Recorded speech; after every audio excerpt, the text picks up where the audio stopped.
Of course, it comes to logistics also. At some point, we all like to talk and to be active and move around. But at some point, how do you solve that problem? Like when you actually need to convey something, a lesson or whatever. How do you propose to do that? I mean, at some point, people need to stop moving around and listen, right?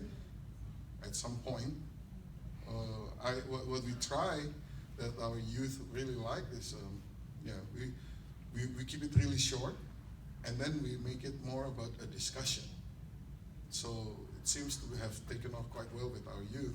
So we limit our presentation to 15 minutes, and then we give a guided discussion.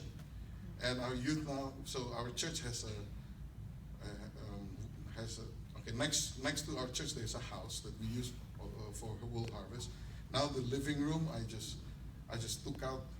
We used to have a beautiful big conference table that occupies the whole room, because that is our conference room actually. So what I did was I cut the table in two. I bifurcated the tables and then make it in an angle and then make a very comfortable seating area for the youth. So we will Harvest sacrifice half of its space just for the youth to have their own space, which is a home. There's a kitchen right there, and it's theirs. So they make it cozy, and seems like they really enjoy it, because the way we set it up is it's yours.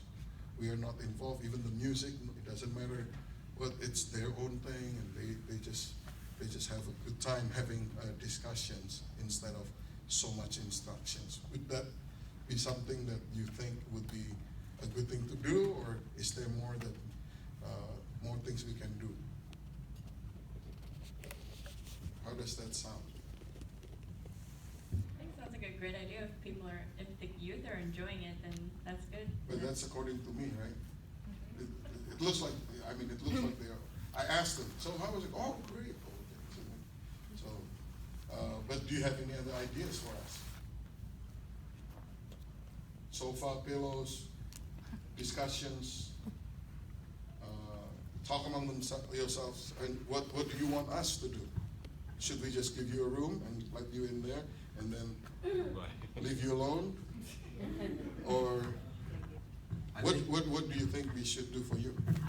Philadelphia already does this periodically, but sometimes we switch up each other preaching. So every week a different youth member, TYC member would preach about the Word of God, and then my dad would finish it up if there's like any open gaps, like he wants to cover about that situation. So I think making it more like, sometimes we also do like small groups. Small groups would be cool, like groups of three, so 3 people, and then there's like a worksheet, not really a worksheet, like questions, and then we get to do like learn about more of each other, and then how we can talk about God and apply to our situations in life. So I think discussion groups would help too, like just small, like of 3 or 2. Actually, not 3, because 2 is more personal, but yeah, like 3 or 4 would be fine if you had a big church. I don't think that'd be effective. Tell me the top 3 things that adults can do for you that makes you feel validated or valued. I think for one, I have a question for you and for all parents. Like, how often do you ask your kid, "Hey, what do you think of what you learned today? Do you think there's something that you've learned you can apply to your life?" Or how often do you ask your kid, like, "How is your time with God been?" Or what's something like what's your situation right now? Or praying. And if it's always just like once a week taking them to church and then not talking to them about like what they've learned, it's just like the kid's gonna sit there listening, and the parent's not gonna ask anything. It's like, well, it doesn't matter what I'm thinking about, what I hear. I guess it's just like I just have to, and they don't feel like they would need to listen if no one's gonna listen or ask them. Great. Yeah.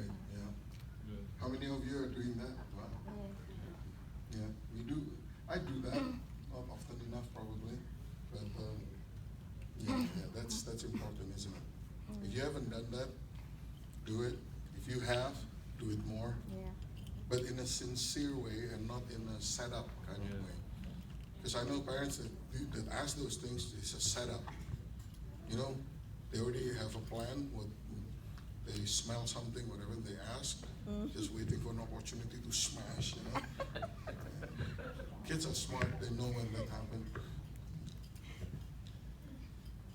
Anyone else? What makes you feel valued? Anybody? What can we do that makes you feel valued? Asking questions. Anybody here? None? I will share with the speaker. And hear something in me. No? Oh, I hear voices. That one. First of all, I came to Tim's church 2 months ago, late September. Oh. And I'm not Indonesian, I'm Cambodian Thai. And when I came in, I felt welcome from the start. So, Awesome! Yeah. Yay! but One win! I appreciate how much, I appreciate the time they spent on me. I felt very welcome. Like, the first day, I was like, wow. I was just amazed and in awe, like how easily like they welcomed me. Cause I'm pretty dark, you know. And We have It's- darker. Well, you know, in the U.S., I experienced many things, you know, discrimination, etc. But they didn't care about who I was. They did care who I was, but they didn't care about like anything else. They just wanted me to come in. They wanted to welcome me, and I just felt very welcome. That's awesome to hear. Wow. Good job, Pastor Ming and Pastor Timothy. And Pastor Han. Yeah, that's great. That's great. That's really our heart, but sometimes we do things that does not convey that, and we want to learn. That's, yeah. What if you're Cambo, so you don't understand Indonesian, but these people, you know, talk Indonesian all the time. I don't know. I ask, I'm interested in the language itself, and I ask. Wait, before I started, nama saya Sedate.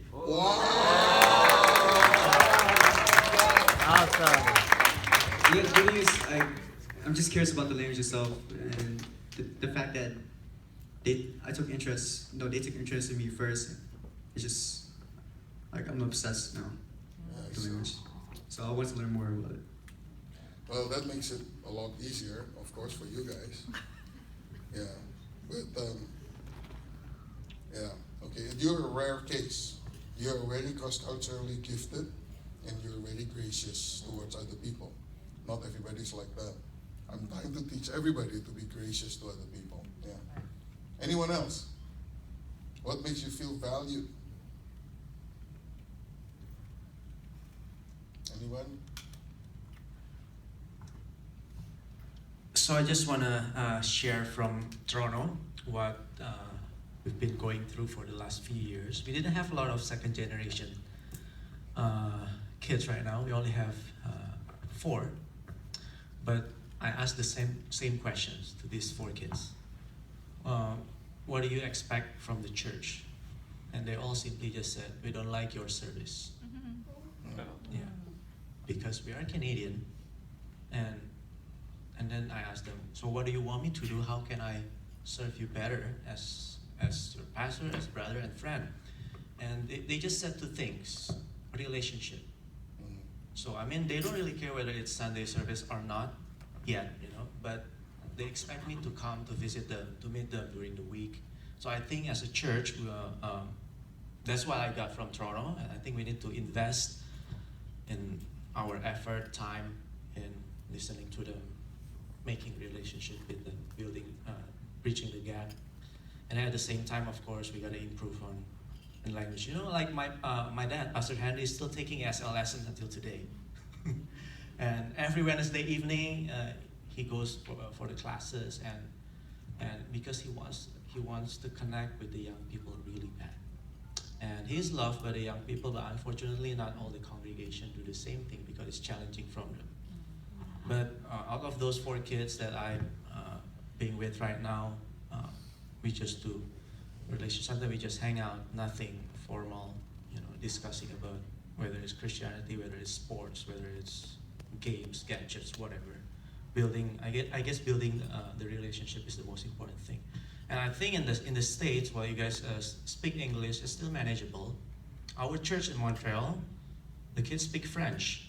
The parents doesn't speak English, don't speak French at all.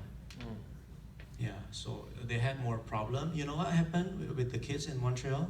They are the one who make the effort to learn Indonesian. I think it's supposed to be the other way around, I would say, because they grew up as a Canadian. French Canadian is even complicated, more complicated. But I appreciate what you guys been sharing to me as well. And if I may summarize for that, yeah, I think it's 2 things: relationship and closing the gap in the language itself. Language is a big thing, relationship. That's right. Good job. Any questions that the parents would like to ask? Yeah, right here. Yes. Yeah, okay. Sometimes I ask question. We do ask question, but the kid is not interested in answering our questions. Well, it depends on the question, right? Yeah. If your question is, would you like to use the car today? I think they will answer. But if your question is, did you do your homework? Who wants to answer that question? Okay, can you be more specific? What kind of questions? Yeah, okay. So like what she was saying, like about the you're saying like parents should ask, what you learned today at church, what can you accomplish, what can you apply in your daily life. Sometimes I ask that, and he's like that, like give me the ugly face, Did you feed me?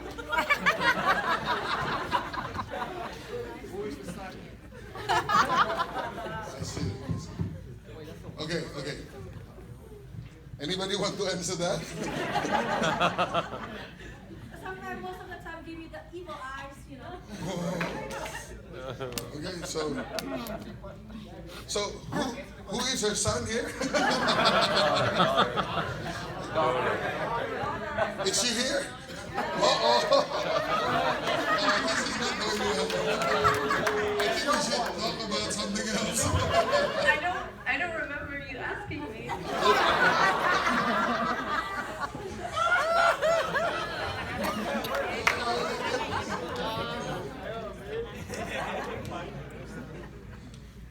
Okay. In all seriousness now, I find from my experience that even to ask that kind of question, I have to earn it. I mean, if I've not been listening to them the whole week, and then suddenly I act all interested and say like, what? They're like, what's up with you? I mean, it's like so insincere, it's so unearned. You have to. I find that I have to build that every single day. If I'm really truly interested in my child, it should show in so many different ways every single day in a consistent way. Then I have the right to ask questions. That's in my experience. Yeah. I don't want to get into your situation, but in general, I think we need to realize our kids' psychology. Okay, 0 to 6, you are God, because to them you're so big, they will not survive without you. You feed them, you breastfeed them, whatever. So 0 to 6, the number one influencer in their life, it's the parents. But guess what? 6 to 12, you are already on the decline. We are on the decline because they go to school. Now there's a new authority in their life, the teacher. So teacher go up and we go down, 6 to 12. 12 to 18, we go further down. Teacher go down. Now they have their independence. Now they peer, their friends become authority in their life, meaning become the influencer in their life. See, what happened is, if you want to instill any kinds of discipline, any kinds of principles. You have 0 to 6. A lot of parents becomes what we call in Indonesian, pahlawan kesiangan. Came too little, with too little and too late. So you didn't put your deposit all this time because you think, the kid, what does the kid understand? You don't put enough deposits in the kid. And then suddenly they're in the teenage years between 12 to 18, and you are long gone. Even the teacher's gone. Now they listen to their friends, and they start exhibiting behaviors that you don't like, and suddenly you become the parent. You want to start parenting. It's too late. You know the book of Proverbs says this: teach a child in a way that he should go, and when he grows old, he will never depart from it. See, that word old, you know what it really means, what the real meaning is in Hebrew? Hair on the chin. Meaning what? When did your hair on the chin, when did it grow? Never grow. Never grows, okay. Now you understand some of the problems in Philadelphia. There's difficulty and challenges, insecurities. Okay, this guy seems to have hair on the chin. When did it grow? 3 years old? 20? Anybody normal in Philadelphia? Goodness, let me ask normal people here. Do you have hair on the chin? Nobody have hair in their chin. Nobody hair on the chin? Yeah, of course you shave it, but when did it first come out? Well, how old were you? Yeah, it's all. This comes out in your teen years. And so it's the You have that, you have it around.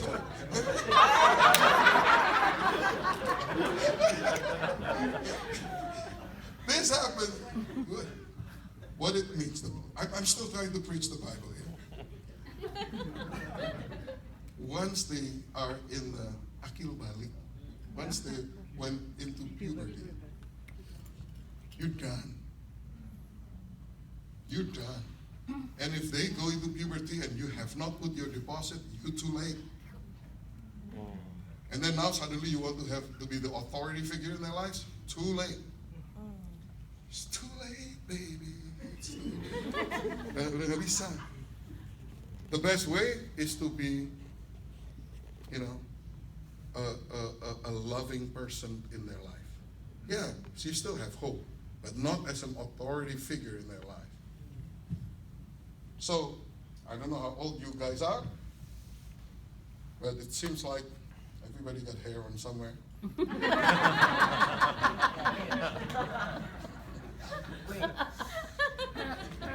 What do you mean? Oh! What's happening? Okay. You need the pillows and the talks, enlighten this one guy, all right? Help him. Yeah. So, any other parents have a question? Ada yang mau nanya nggak? They're ready to give you a brutally honest question. Answer, yeah.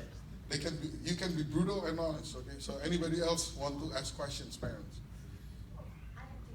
Yes, please.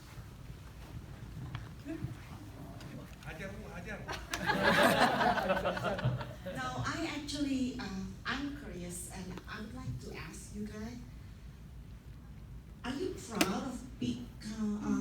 proud that you have Indonesian heritage? Just wondering. Can you go to your American friends and say, proudly, hey, I'm from Indonesia? Okay. I mean, I'm just wondering about that, yeah, because,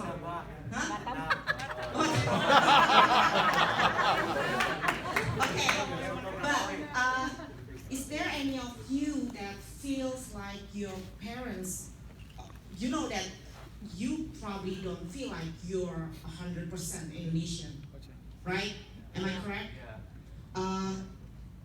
Do you ever feel annoyed if your parents ask you to, really honor the Indonesian culture?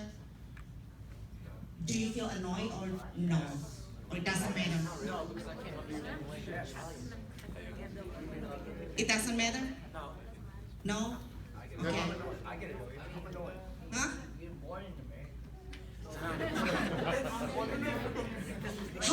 How many are annoyed by the fact that your parents want you to become like to go back to Indonesian culture? Just I wanna But we have to wear batik. Huh? But we have to wear batik.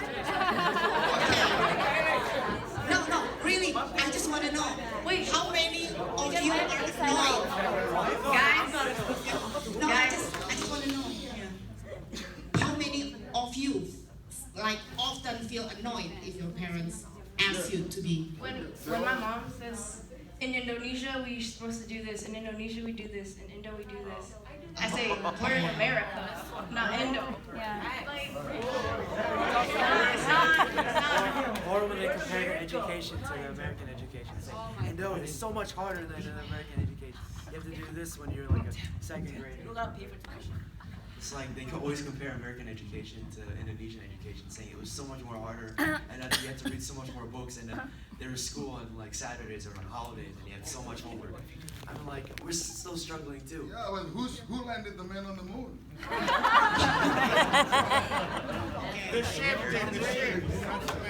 Okay, so thank you. I know.